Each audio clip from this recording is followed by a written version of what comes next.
आणि नक्कीच लातूरमध्ये जो काही विकास झालाय तो काँग्रेस पक्षाने केलाय आणि भाजपला मागे सत्ता दिली होती, त्यांनी काही केलं नाही. आपण लोकांमध्ये जाताना नेमके असे कुठले मुद्दे घेऊन जाताय जे की तुम्ही लोकांना सांगता आम्ही हे करणार, आम्ही ते करणार, आम्ही हे केलंय? माझा प्रभाग क्रमांक 14 या ठिकाणी भाजपचे 3 नगरसेवक होते आणि एक काँग्रेसचे होते. तिन्ही पैकी एक नगरसेवक मला आज ताब्यात दिसले नाहीत. मला दिसले नाहीत, प्रभागातल्या नागरिकांना दिसले नाहीत. पार्किंगच्या व्यवस्था आपल्याला करणं गरजेचं आहे. पुण्या मुंबईमध्ये पार्किंगसाठी बिल्डिंग्स वगैरे असतात, त्या पद्धतीचं कुठेतरी जागा अवेलेबल करून पार्किंग आपल्याला सॉल्व्ह केली पाहिजे. अक्षरधाम म्हणून एक सोसायटी आहे आमच्या इथे, तिथे अतिवृष्टी झाली की तिथं प्रॉब्लेम हा आहे की चांगल्या घरचे लोकांचे छत सुद्धा क्रॅक झालेत पाण्यामुळे, तर तिथे नाला करण्याची गरज आहे आणि काही ना काही कारणामुळे ते होत नाही आहे. ते करण्याचं सुद्धा आम्ही काम करणार. अंगणवाडी हा खूप मोठा इश्यू आहे. गोरगरिबांना लहान मुलं शिकवायला नाही आहेत आणि शिक्षण खूप महाग झालंय, तर अंगणवाड्या खूप कमी संख्या आहे, तर त्या अंगणवाडीवरती पण आपल्याला काम करायचं आहे. औसा रोडला खूप गुन्हेगारी वाढलेली आणि मुलांना व्यसनाचे सवयी लागलेल्या आहेत आणि त्यांना त्याच्यातून मुक्त करावं लागणार आहे. आणि गुन्हेगारी कमी करण्यासाठी इथं एक चौकी आपल्याला चौकी तर आहे ऑलरेडी, परंतु ते ठिकाणी एक सिंगम आणायचाही आम्ही प्रयत्न करू. आणि असं जे जे काही करता येईल, ग्रीन बेल्ट चांगले डेव्हलप करायचा प्रयत्न आहे. रस्ते नाले तर आहेच आहे, परंतु एखादं महिलांसाठी काही आपल्याला करता येत असेल. आपल्याला ट्रॅफिकचा विषय गंभीर वाटत नाही. आपल्या घराच्या बाहेर सुद्धा ट्रॅफिकचा प्रश्न तर खूप मोठा, त्याच्यावरती मी येणारच होतो. माझं घर रोडवरती हाऊसवरती ट्रॅफिकचा प्रश्न तर खूप गंभीर आहे आणि मला असं वाटतं की येत्या 15 तारखेला मतदान आहे. प्रभागातील जनतेला काय प्रभागातील जनतेला मी हे सांगेल की विकास म्हणजे काँग्रेस. आपण काँग्रेसच्या सर्व उमेदवारांना, चारीच्या चारी उमेदवाराला प्रचंड मताने येणाऱ्या 15 तारखेला मतदान करावं. या निवडणुकीमध्ये सुद्धा जनता या विकासाच्या विचाराच्या पाठीमागे राहील आणि काँग्रेस पक्षाला या महानगरपालिकेच्या निवडणुकीमध्ये बहुमत येईल. सध्या लातूर महापालिकेची निवडणूक चालू आहे आणि आपण प्रभाग क्रमांक 14चे उमेदवार गणेश देशमुख यांच्यासोबत बोलणार आहोत. नेमकी लातूर महानगरपालिकेमध्ये काँग्रेसची काय परिस्थिती आहे, सध्या लोकांचा कसा प्रतिसाद आपल्याला त्यांना भेटत आहे. भैया नमस्कार. काय सांगाल, काय परिस्थिती आहे सध्या काँग्रेसची आणि लोकांमध्ये कसा उत्साह दिसून येतो? काँग्रेसची परिस्थिती खूप चांगली आहे असं मी म्हणतो, कारण की ही जी लढाई आहे ही निष्ठावंत वर्सेस संधी साधू अशी ही एक जागोजागी गल्ली गल्लीमध्ये लातूर शहराच्या कानाकोपऱ्यामध्ये या पद्धतीचं लोकांना एक लोकांची भावना झाली आहे की काहीतरी चुकीचं झालंय, निष्ठावंतांना डावलण्यात आलेलं आहे आणि एक सुप्त लाट काँग्रेसच्या बाजूने आहे. आणि नक्कीच लातूरमध्ये जो काही विकास झालाय तो काँग्रेस पक्षाने केलाय आणि भाजपला मागे सत्ता दिली होती, त्यांनी काही केलं नाही. आणि आता खरंच मला वाटतं की हे काँग्रेसचा झेंडा लवकरच महानगरपालिकेवरती फडकेल.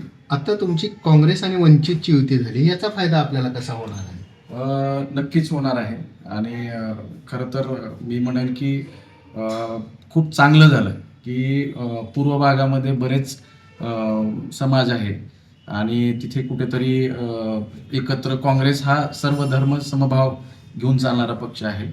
त्या ठिकाणी वंचितच्या लोकांनाही संधी दिल्यामुळं तर आम्ही दोन्हीही मिळून म्हणजे काँग्रेस आणि वंचित बहुजन आघाडी आम्ही दोन्ही मिळून चांगल्या पद्धतीनं लढणार आहेत, कारण की आम्हाला भाजपच्या विरोधात आणि त्या वृत्तीच्या विरोधात आम्हाला चांगली ताकदीनं उभारता येईल. आपण लोकांमध्ये जाताना नेमके असे कुठले मुद्दे घेऊन जाताय जे की तुम्ही लोकांना सांगता आम्ही हे करणार, आम्ही ते करणार, आम्ही हे केलंय?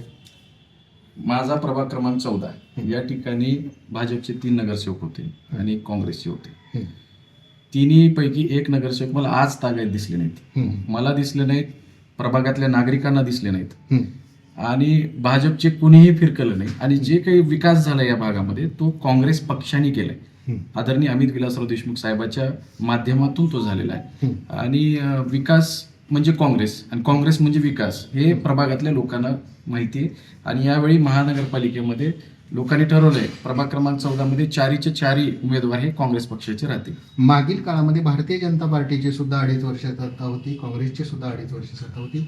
या दोन्ही सत्ता होत्या त्यावेळेस आपल्याला वेगळे पण काय वाटते की काँग्रेसने असं वेगळं काय केलंय? काँग्रेसने बघा, भाजपचे लोक तर दिसले नाहीत, काँग्रेसने बऱ्याच गोष्टी केलेल्या आहेत. म्हणजे अमित साहेबांच्या काळामध्ये जेव्हा सत्ता होती त्यावेळी करोनाचा पिरियड होता, त्या पिरियडमध्ये आमचे जे काँग्रेसचे महापौर होते त्यांनी त्यावेळी काँग्रेसच्या माध्यमातून भरपूर काही लोकांना मदत केली. अमित साहेबांनी भरपूर मदत, बऱ्याच लोकांचे प्राण वाचले आणि हे इतकं मोठं काम त्या काळात झालेलं आहे.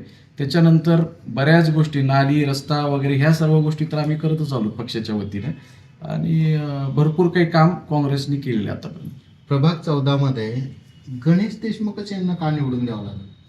बघ, गणेश देशमुख राजकारणामध्ये कशासाठी आले त्याचं मी तुम्हाला सांगतो की गणेश देशमुखांचे वडील एस आर काका हे राजकारणात होते. त्यांनी लोकांसाठी खूप काम केलं आहे. म्हणजे दीनबंधू म्हणून त्यांना ओळखलं जायचं. आदरणीय विलासराव देशमुख साहेबांच्या खांद्याला खांदा लावून ते लढत होते. मी काका गेल्यानंतर एक परिवाराला मी मुकलो होतो. लातूरमध्ये मी आलो, एक परिवाराचा भाग म्हणून मी या ठिकाणी आलो आणि येत असताना मला राजकारणातून काही करायचं नाही आहे, पण राजकारणातून गोरगरिबाचं आशीर्वाद घ्यायचं, त्यांची कामं मला करायची आणि त्याच भावनेतून मी एक सेवाभावामध्ये मी ह्या प्रभागामध्ये आलो आहे. नगरसेवक तर हे ठीक आहे, माझ्याकडे आता नगरसेवकासाठी मी थांबलेलो आहे, परंतु एक सामान्य काँग्रेसचा कार्यकर्ता म्हणून अमित भैयाला आणि काँग्रेस पक्षाला साथ देण्याचं काम मी केलेलं आहे आणि प्रभागामध्ये सातत्य ठेवून मी काम केले. 3.5 वर्ष झाले मी प्रभागाच्या संपर्कात आहे, त्यांच्या अडीअडचणीमध्ये आहे, सुखदुःखामध्ये मी आहे. आणि भैया, आपल्याला मला एक शेवटचा प्रश्न असा विचारायचा आहे की लातूर शहरामध्ये अशी कुठली समस्या आहे की ती आतापर्यंत सुटली नाही किंवा सुटू शकत नाही, त्यावर आपण काही मार्ग काढणार आहात का नाही?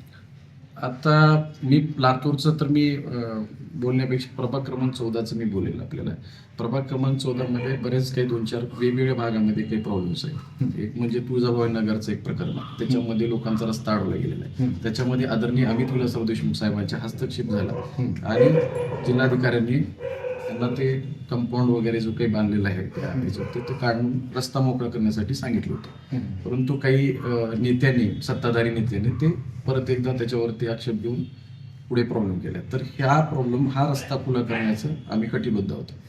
तो एक प्रॉब्लेम सॉल्व्ह करण्यासाठी. दुसरा म्हणजे अक्षरधाम म्हणून एक सोसायटी आहे आमच्या इथे. तिथे अतिवृष्टी झाली की तिथं प्रॉब्लेम हा आहे की चांगल्या घरचे लोकांचे छतसुद्धा क्रॅक झालेत पाण्यामुळे. तर तिथे नाला करण्याची गरज आहे आणि काही ना काही कारणामुळे ते होत नाही आहे. ते करण्याचं सुद्धा आम्ही काम करणार आहोत. आणि खाडगाव परिसरामध्ये ड्रेनेज लाईनचा खूप मोठा इश्यू आहे, ते सुद्धा आम्ही करण्यासाठी कटिबद्ध आहोत. आणि मला असं वाटतं की प्रभाग क्रमांक 17मध्ये एक गॅस पाईपलाईनचं एक काम झालं आहे.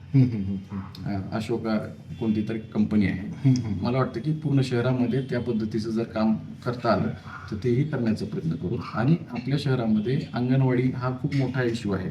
गोरगरिबांना लहान मुलं शिकवायला नाही आहेत आणि शिक्षण खूप महाग चाललं आहे.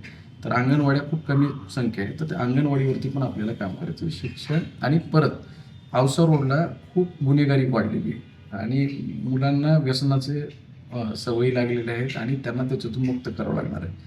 आणि गुन्हेगारी कमी करण्यासाठी इथं एक चौकी आपल्याला चौकी तर आहे ऑलरेडी, पण ते ठिकाणी एक सिंगम आणायचाही आम्ही प्रयत्न करू.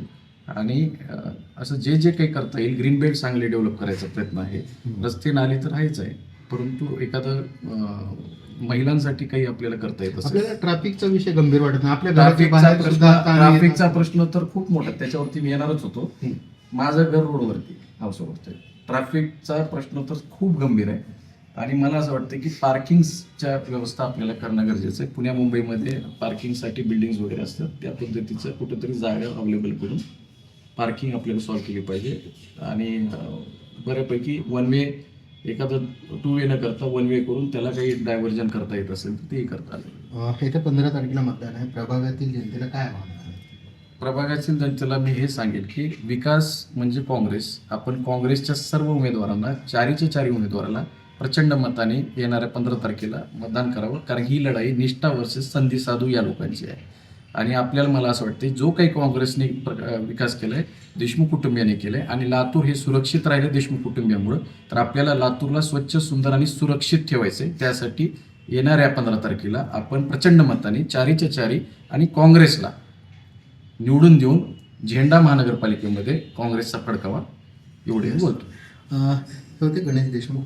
त्यांनी सांगितलेलं आहे लातूरला स्वच्छ सुंदर बनवण्यासाठी लोकांनी, मतदारांनी काँग्रेसला मतदान केलं पाहिजे. आपल्यासोबत अमरजी खानापूर आहे, आपण त्यांना सुद्धा बोलणार आहोत. पण काय काँग्रेसची परिस्थिती सध्या लातूरमध्ये आहे? कारण केंद्रात सरकार BJPचं आहे, राज्यात सरकार आहे. सध्या लातूरची काय परिस्थिती? मला असं वाटतं की लातूर शहर हे एक सुसंस्कृत शहर आहे आणि लातूर शहर हे सर्वधर्म समभावाचा आणि विकासाचा विचार मानणारं शहर आहे. त्यामुळे लातूर नेहमीच आदरणीय स्वर्गीय शिवराज पाटील साहेब असतील, स्वर्गीय विलासरावजी देशमुख साहेब असतील, निलंगेकर साहेब असतील, यांच्या विचाराला समर्थन देणारे लातूर शहर आहे. आणि त्याच्यामुळंच लातूरची प्रगती ही मराठवाड्यातल्या इतर जिल्ह्याच्या तुलनेमध्ये आजपर्यंत सकारात्मक आणि प्रगतीपथावर राहिलेली आहे. आणि या निवडणुकीमध्ये सुद्धा जनता या विकासाच्या विचाराच्या पाठीमागे राहील आणि काँग्रेस पक्षाला या महानगरपालिकेच्या निवडणुकीमध्ये बहुमत येईल असा विश्वास मला आहे. आणि लोकांमध्ये सुद्धा आपण फिरत असाल तेच चित्र त्या ठिकाणी दिसत आहे. आज भारतीय जनता पार्टीचे प्रदेश अध्यक्ष रवींद्र चव्हाण हे लातूरमध्ये आले होते. त्यांनी असं म्हणलं की येणाऱ्या काळामध्ये विलासरावांच्या आठवणी पुसून जातील. खरं तर लातूरच्या अस्मितेला डवचण्याचा प्रयत्न केला जातोय का? नाही, त्यांचं हे स्टेटमेंट अतिशय दुर्दैवी.